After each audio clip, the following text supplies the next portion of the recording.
Welcome back, I'm the Emerald Explorer, and for my 300 subscriber special, I want to show you my super compact and resource efficient auto brewer. Now this is 100% AFKable, and probably the most important part about it is it only uses 3 hoppers, which is really good in factions because hoppers are insanely hard to get. This will make you over 1,500 potions in only 12 hours, so if you go AFK during the night, you can get pretty much all the potions you could ever want. It's also really good because it can brew potions up to 5 ingredients, which will allow you to brew any potion in vanilla Minecraft. Okay, now before I actually go into the tutorial, I want to give you a brief overview and an explanation of how this works. So here is our off and on switch. When it is up, it's going to be on, and when it is down, it's going to turn off. When it is off, though, it will complete the actual potion cycle. Now, you see right here, we have signs over all of the droppers right here, marking which ingredient will go where. Of course, if you do not need, for example, a 5th ingredient, just don't have anything there. You see, that's what I did, because really the only reason you need 5 ingredients is if you need to have a fermented spider eye, which I didn't need in any of my potions.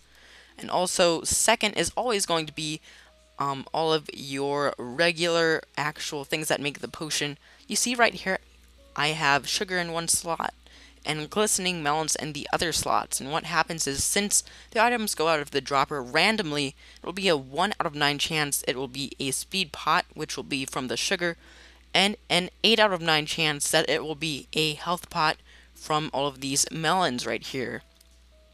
So that's pretty much it for how to operate it. You can also put your water bottles in this chest, and in here, make sure to not put anything. This is just sort of the storage area for where the items will go every single cycle. And also, this is our little water bottle storage area, as I mentioned earlier. But the only bad thing about this is it runs out pretty quickly. You see, I've been brewing for about 10 minutes, and it's already gone out. And you can actually make this an infinite storage system by just adding 1 hopper. So just focus on that chest and that hopper right there. Those are represented by this these minecart with chests and this hopper. And basically, to get our infinite water bottle storage area, we're just having multiple minecart with chests right here. And the way to actually get those is by going like this, or just by using a dispenser and flicking your lever like this. And you see we have probably like 5 minecart with chests there. So also, you probably noticed we do have water above this. This is just if you want to fill it all really easily. Let me just grab some glass bottles. We're going to want to fill up our inventory, so when we actually make some water bottles, they will go out of our inventory. We have to go into survival for this too. So you see, I'm just right clicking, and all of those water bottles go on that half slab, and they will go into this dropper, which will go into all of these minecart with chests here. So that's basically how to get your infinite water bottle storage system. So now on to the explanation of how this works. Basically, in regular auto brewers, let me just grab a quick brewing stand and hopper here. What happens is the ingredients are all in this little hopper area right here, and you have a comparator that tests if any of the ingredients are still in the hopper. And each time an ingredient is used, another ingredient comes to replace that ingredient that was just used. So on the last ingredient, there's going to be absolutely nothing in this hopper right here, and this comparator will not have a pulse. So what usually happens is there's going to be a little timer, and that's usually going to actually use 2 hoppers. And that's not good because hoppers, of course, are really expensive. You could also use a ton of repeaters, but you'd probably need like 40 on max ticks or something like that. So that would be pretty crazy. And what I actually used is sort of tricking this auto brewer, I guess you could say, to making it think that you are actually doing it like the normal way, but you're not. And what I mean by that is you actually have the first ingredient as the last ingredient.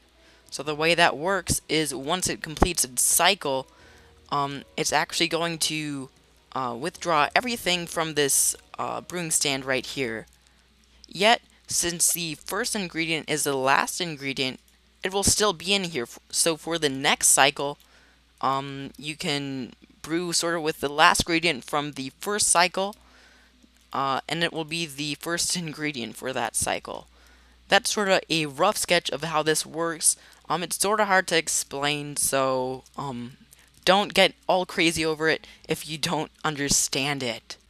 Okay, so now we are actually finally at the tutorial, and you see in this chest is everything that we will need to build our automatic brewer, of course not including any of the ingredients, but just something that I want to point out. First of all, these lily pads, these are just representing any stackable block or item, and this limestone clay is just representing the building block that you're going to actually build this machine out of.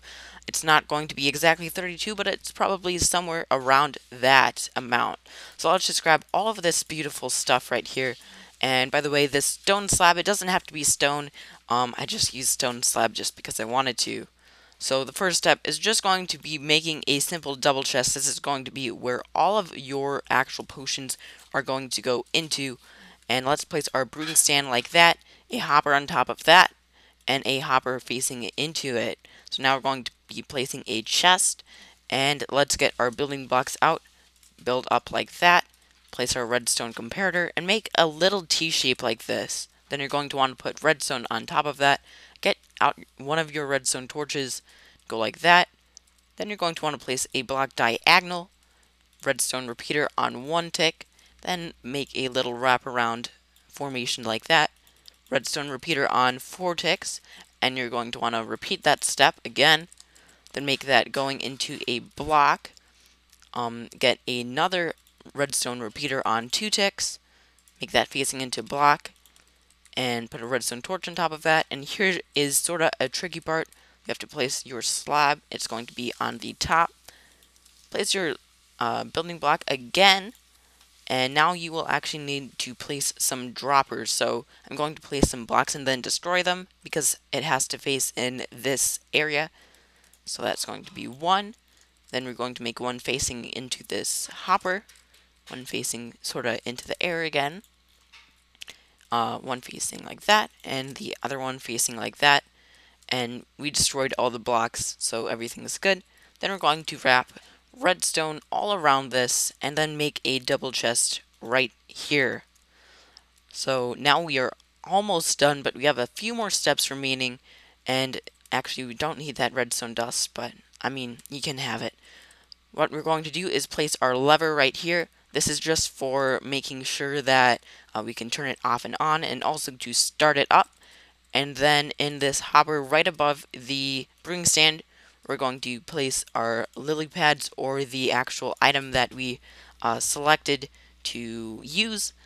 And we're going to have 19 in this slot, and 1 in all of the other slots except the first slot, which will have absolutely nothing in it. So now we're going to fill this thing up, and make sure to not actually fill up the water bottle slot, which will be this slot right here, because you'll see some problems. So let's start with the first ingredient, and actually before we do that, let's just fill up all of our items that we used, because we don't really need any of those anymore. So here, this is just sort of my example ingredients right here. So the first slot is going to be this dropper right here, sort of the furthest one away from this slab. And the second ingredient will be this low dropper right there. The third ingredient, the one right next to the slab. The fourth ingredient is this one, and the fifth ingredient is this one. By the way, this design here will not work on servers that have hoppers that are sort of long and don't exactly get their ingredients out really fast. But I will be posting a solution to that pretty soon. It's not really that hard to fix. So once you have all of those ingredients in, you are pretty much ready to just flick this switch off and on really quickly, and that will start it up. That redstone torch should flash, and if you look in this hopper right here, there should be an ingredient in it. What you're going to want to do is pretty simple. You're going to want to actually take out the items until you see nether warts. So let's just do that really quickly. And there we see the nether warts. Now we can put all of our water bottles in that chest right there. And if you want to expand this, I'll show you that just in a few seconds, and it should start up really nicely. So now for actually expanding this, we don't really need those ingredients. We're going to have to use a hopper and have a hopper facing into the chest where the water bottles go, and then a trap chest like this. Make sure when you open the trap chest though that nothing is in the first ingredient dropper, because that will sort of make that fire, and then you can easily just expand this just like this, or you could use the method right there. Also, you can expand this down pretty easily just by going like this, so then all of your potions will go in there. So that's pretty much it for this episode. Make sure to smash that like button if you are actually using this design, or if you just liked it, I guess. I would really appreciate that. And if you want to get updates on awesome videos like this, make sure to subscribe. Bye!